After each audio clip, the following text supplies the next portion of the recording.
Hi guys, it's PanelHopper here again, and today I want to talk about two comic book adaptations done in the last 10 years or so as part of a two-part series of videos. The first video and the first subject we're going to be covering in this video is the Netflix adaptation of Warrior Nun, and the second is going to be the Netflix adaptation of another comic book property, The Old Guard. So, the Warrior Nun.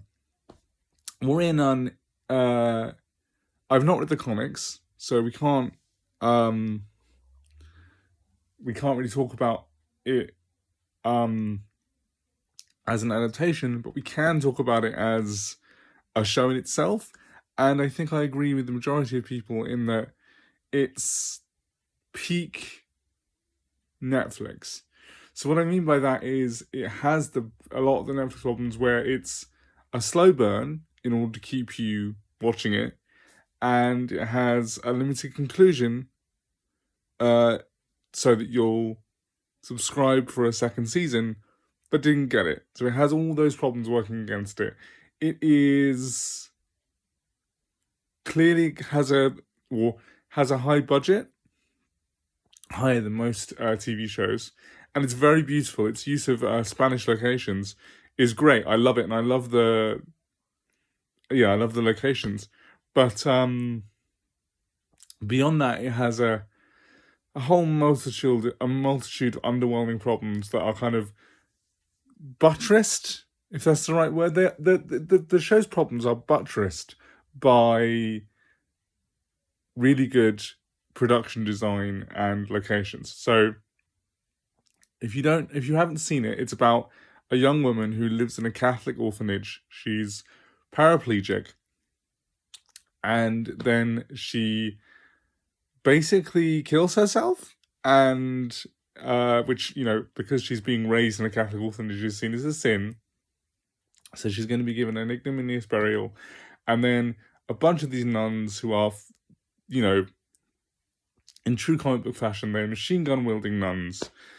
They put this halo thing in her, which is which unlike a halo in Catholic iconography is a metal disc, a physical metal disc.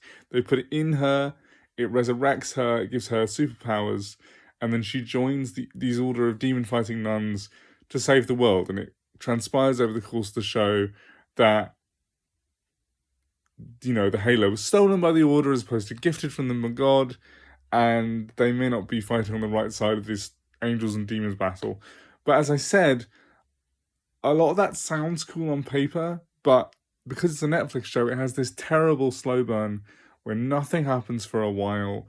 There's a whole episode in the middle about the law, but it doesn't go anywhere.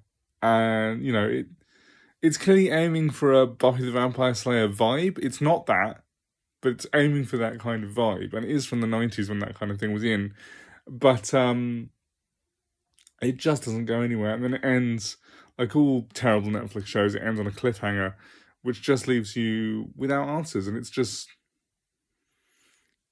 like, as I said, it's peak Netflix, and it's surface level iconography and good locations, good prop design, set design, with almost nothing going on. And that's why I wanted to put it in contrast as part of this series with The Old Guard, which I think is very different, but I'll cover that in the next video. Okay guys, thanks, bye.